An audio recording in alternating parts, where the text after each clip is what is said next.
આ દેવરાજની શ્વાસની ગતિ અટકવા લાગી છે. અંતે આપણા શબ્દોમાં કહીએ તો તેનો દેહ શાંત થાય છે.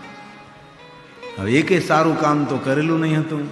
એમના દૂતો આવે છે, લઈ જવાની તૈયારી કરે છે, પરંતુ ભગવાન મહાદેવના ભક્તો પણ આવે છે, ભગવાન મહાદેવના ગણો પણ આવે છે, એમના પાર્ષદો આવે છે. યમના દૂતોને કહે છે આ જીવને અમે કૈલાસમાં લઈ જઈશું. યમરાજાના દૂતો એમ કહે છે કે નહીં, અમને તો એકેય પુણ્યકર્મ કર્યું જ નથી, તમે કૈલાસમાં કઈ રીતે લઈ જઈ શકો? જેને અનંત જન્મો સુધી અનંત પુણ્યો કર્યા હોય એમને કૈલાસ ધામની પ્રાપ્તિ થાય, આ જીવને કૈલાસ ધામ કઈ રીતે મળે? મહાદેવના ગણોએ કહ્યું કે મહાદેવની આજ્ઞા છે અને શિવની આજ્ઞાનું ઉલ્લંઘન કરવું આપણા માટે હિતકારક નથી. તે તમારું હિત જો તમે માનતા હો તો જીવને અમને સોંપી દો. દેવરાજ દુઃખી થવાનું છે. માતા પિતા વારંવાર સમજાવે છે કે દેવરાજ હજી સમય છે, પાછો વળ, હજી તારી પાસે યુવાની છે, હજી ઘણો બધો સમય તારી પાસે છે. પણ દેવરાજે પોતાના વયોવૃદ્ધ માતા પિતાની વાત ન માને. જે માણસ વયોવૃદ્ધ માતા પિતાની વાત ન માને, દાદા દાદાની શિખામણ ન લે, સજ્જનોની વાત ન સ્વીકારે, શાસ્ત્રની વાત ઉપર દ્રષ્ટિ ન કરે અને સત્સંગ ન કરે, એનું જીવન કોઈ દિવસ શ્રેષ્ઠ ન બને, એ હંમેશા દુર્ગતિને પ્રાપ્ત થાય. દેવરાજની દશા એ જ થવાની છે. પુત્રની ચિંતા કરતા કરતા માતા પિતા અંતે વયોવૃદ્ધ હતા એટલે દેવલોકને પામ્યા છે. માતા પિતા દેવલોક પામ્યા એટલે એને ખૂબ ખુશી થઈ કે હવે મને કોઈ રોકનાર નહીં, ટોકનાર નહીં, કોઈ કહેનાર નહીં. હવે તો પાપ કરવા માટે ખુલ્લું મેદાન મળ્યું છે. ભરચક યુવાની છે, મોટી મોટી ચોરી કરે છે, ઠગાઈ કરે છે, મોટા મોટા જુગાર ખેલે છે, પોતાના મિત્રો સાથે મહેફિલો કરે છે, નહીં કરવાનું બધું જ કરી રહ્યો છે. આવા અનેક છોકરાઓ તમને મળશે કે બાપના કમાયેલા પૈસાઓ આ રીતે વાપરતા હોય છે. ક્યાં માર્ગે ધન વાપરવું, કે ક્યાં માર્ગે ધનને સમર્પિત કરવું, કઈ રીતે ધનની ગોઠવણ કરવી, તારી પાસે બુદ્ધિમત્તા જ નથી.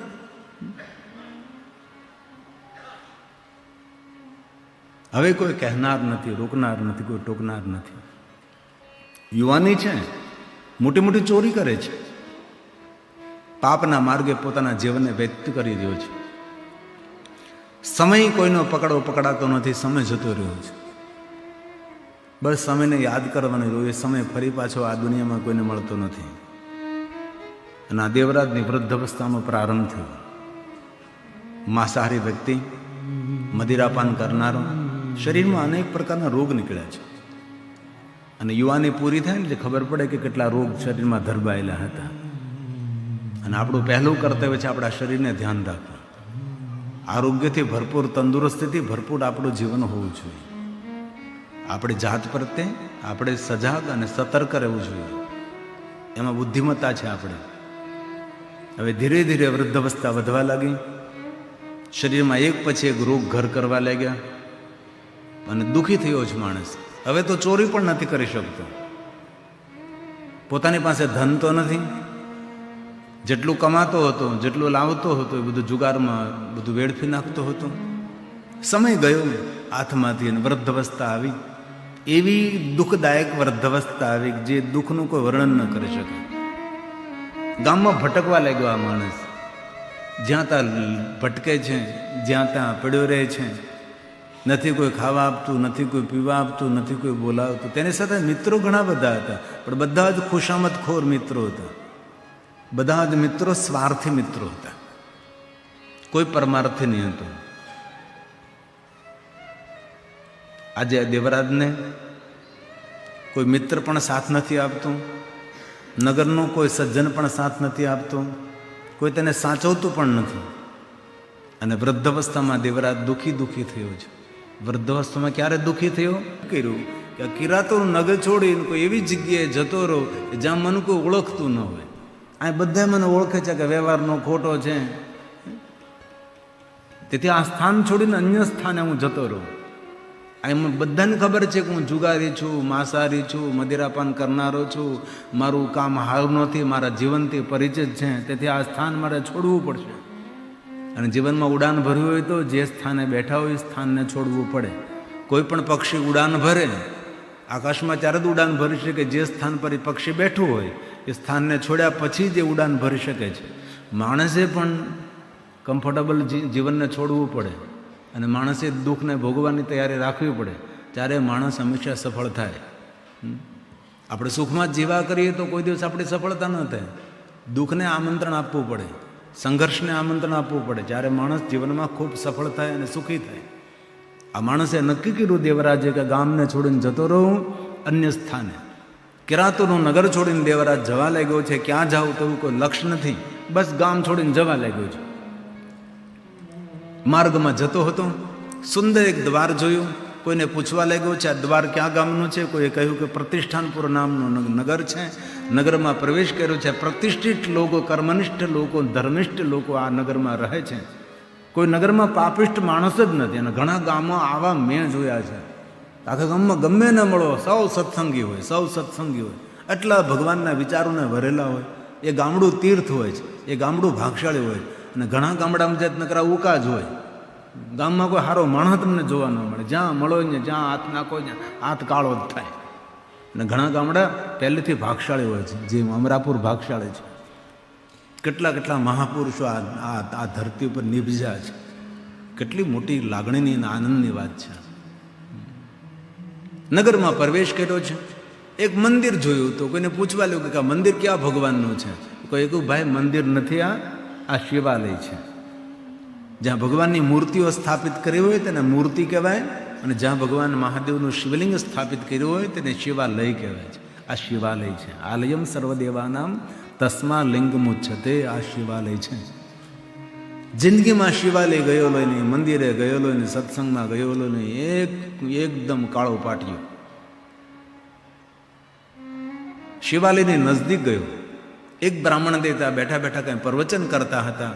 કોઈને પૂછવા લાગ્યું છે કે અહીંયા શું થઈ રહ્યું છે. કોઈએ કહ્યું કે ભાઈ આ શંકર ભગવાનનું શિવાલય છે ને, તો આ બધા જ મહાદેવના ભક્તો છે અને મહાદેવની કથાનું શ્રવણ કરે છે. અને આ બ્રાહ્મણ દેવતા ભગવાન મહાદેવની કથા સંભળાવે છે. હવે જિંદગીમાં કથામાં ગયેલો નહીં, આ દેવાલય નહીં, શિવાલય નહીં, આટલો દુરાચારી માણસ. એમ થયું કે લાવને બેસું તો મને કોઈ ખાવા પીવા આપે, કોઈ પ્રસાદ મળી જાય, થોડીક તૃપ્તિ થાય. ભૂખો બહુ હતો ને દુઃખો પણ હતો, શરીરમાં રોગ પણ હતા, ભૂખની પીડા હતી ને વયો વૃદ્ધ હતો. હાંફતો ને બેસી ગયો. છેલ્લે કોઈ દેખે નહીં એમ બેઠો છે, અસ્ત વ્યસ્ત બેઠો છે.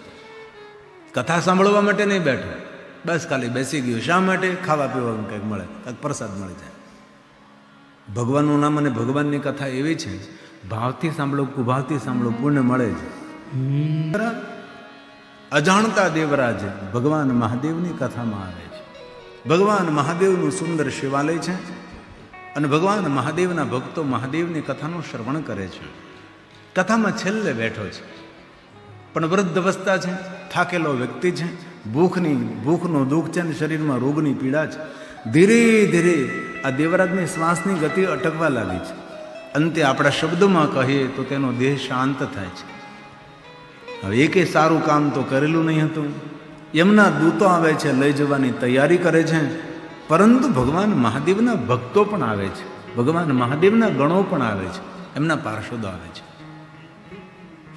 યમના દૂતોને કહે છે આ જીવને અમે કૈલાસમાં લઈ જઈશું. યમરાજાના દૂતો એમ કહે છે કે નહીં, આમને તો એકેય પુણ્યકર્મ કર્યું જ નથી, તમે કૈલાસમાં કઈ રીતે લઈ જઈ શકો?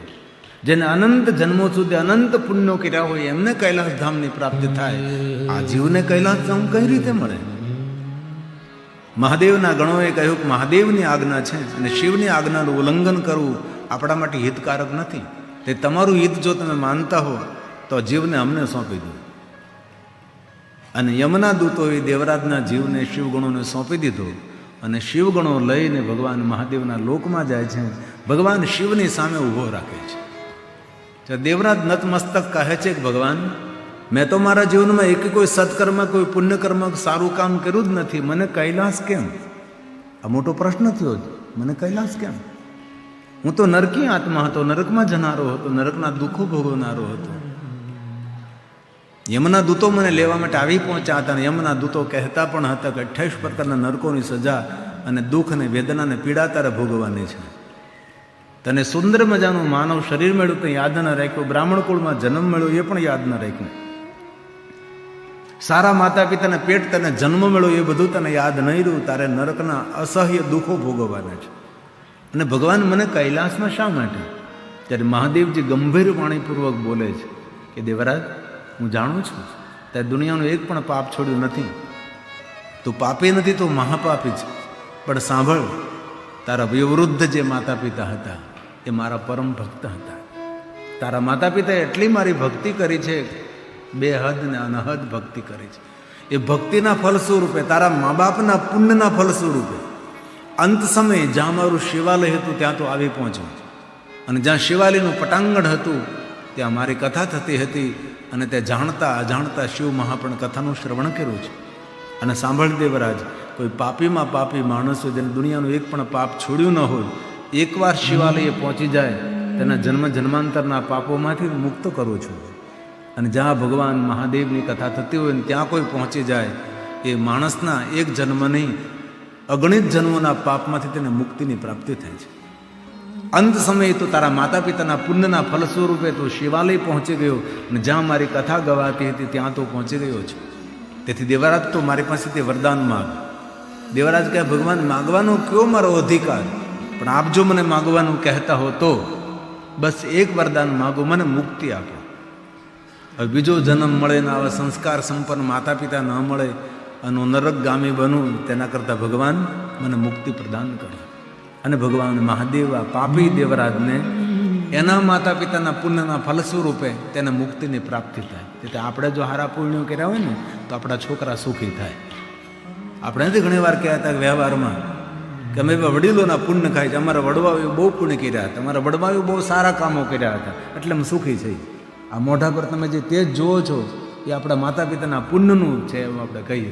અમારા ઘરમાં જે કાંઈ લીલી વાળી છે એ મા બાપના પુણ્ય છે. અને આપણો કૈલાસવાસી અરવિંદભાઈ તો કેટલા પુણ્ય મૂકીને ગયા છે, કેટલી ભગવાન શિવની ભક્તિ કરી, કેટલી શિવની ભક્તિ કરી, ને એમના છોકરાઓએ કથાનું આયોજન કર્યું છે. જ્યારે હયાત હતા ત્યારે આપણે કથા થઈ હતી અરવિંદભાઈની ઉપસ્થિતિમાં, અને બહુ સુંદર સુંદર રૂડી રૂડી વાતો મને સંભળાવતા હતા. અનહદ બેહદ ભગવાન મહાદેવની ભક્તિને વરેલા હતા. ભબુદગીરી બાપુની સેવામાં જેને પોતાનું જીવન સમર્પિત કર્યું હતું, આવા આપણા કૈલાસવાસી અરવિંદભાઈ હતા. તો મા બાપનું પુણ્ય હોય છે. તેથી ભગવાન વ્યાસ કહે છે, આ દેવરાજ આવો દુરાચારી પાપી હોવા છતાં પણ પરમ લોકને પ્રાપ્ત થયો. કારણ કયું? કારણ કે એના માતા પિતાના પુણ્ય હતા. તેથી આ જીવાત્મા નરકગામી ન બન્યું, આ જીવાત્માનું સર્વ મંગલ થયું. કેટલી સુંદર વાત છે. અને પર્યાપ્ત તીર્થમાં સુત પુરાણજી કહે છે મહાત્માઓ, આ દેવરાજનું સર્વ રીતે મંગલ થયું. ગત્વા મુક્તો ભવક્ષણા, આ જીવાત્મા પરમ ગતિને પ્રાપ્ત થયો, મુક્તિને પ્રાપ્ત થયો છે. અને મહાત્માઓ જે કથાનું શ્રવણ કરતા હતા એ મહાત્માઓ કહે છે, હે સુત પુરાણજી, દેવરાજની કથા સાંભળતા અમે સૌ કૃતાર્થ બન્યા છે, અમે સૌ ખૂબ રાજી થયા છે. હવે સુંદર સુંદર વારંવાર દિવ્ય કથાઓ સંભળાવતા રહો. કથા સાંભળ્યા પછી કથા સાંભળનાર ઋષિમુનિઓ ભાવ પ્રગટ કર્યો છે. કેવો ભાવ પ્રગટ્યો? હે સૂત, હે સૂત, હે મહાભાગ, આવો પાપી દુરાચારી દેવરાજ ભગવાન મહાદેવના લોકને પ્રાપ્ત થયો. એના માતા પિતાના પુણ્યના ફલ સ્વરૂપે શિવાલય ગયો, જ્યાં મહાદેવની કથા થતી તે કથા સાંભળે, ભાવથી કુભાવથી સાંભળે તો પણ જીવાત્માનું મંગલ થયું. કેટલી સુંદર કથા કહે તમે. હે સૂત, હે સૂત, હે સૂત, સૂત સૂત મહાભાગ સર્વજ્ઞોસી મહામતે ત્વત્પ્રસાદા કૃતાર્થોહમ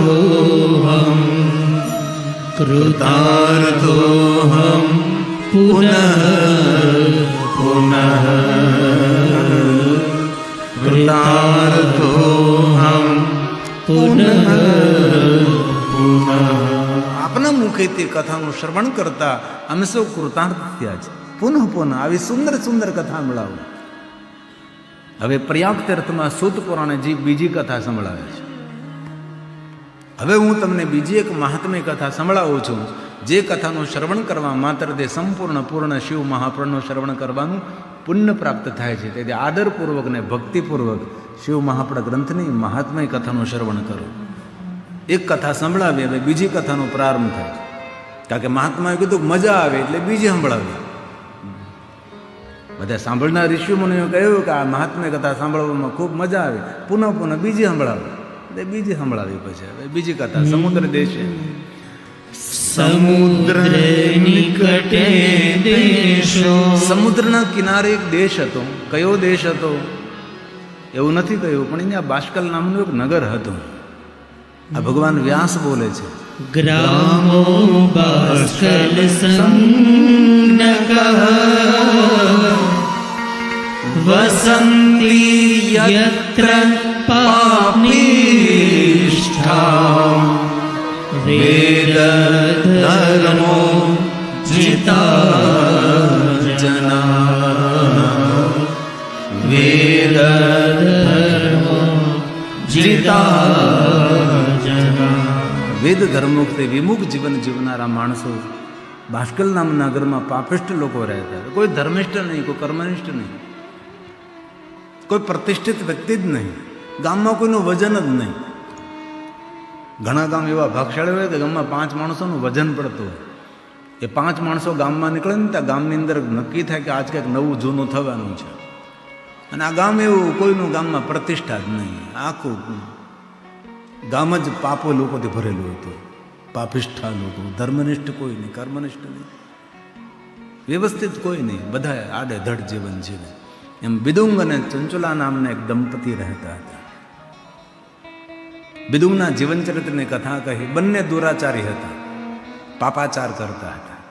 એ કેવા કેવા પાપો કરતા હતા બધું ભગવાન વ્યાસે વર્ણન કર્યું છે. પણ એ બધા પાપ કરવાની ખબર આપણને પડે છે કે આ બધા પાપો કેમ કરે, અને આ પાપ કરવાથી બીજા લોકોને ખબર ન પડે, એની પછી આપણને ખબર પડે.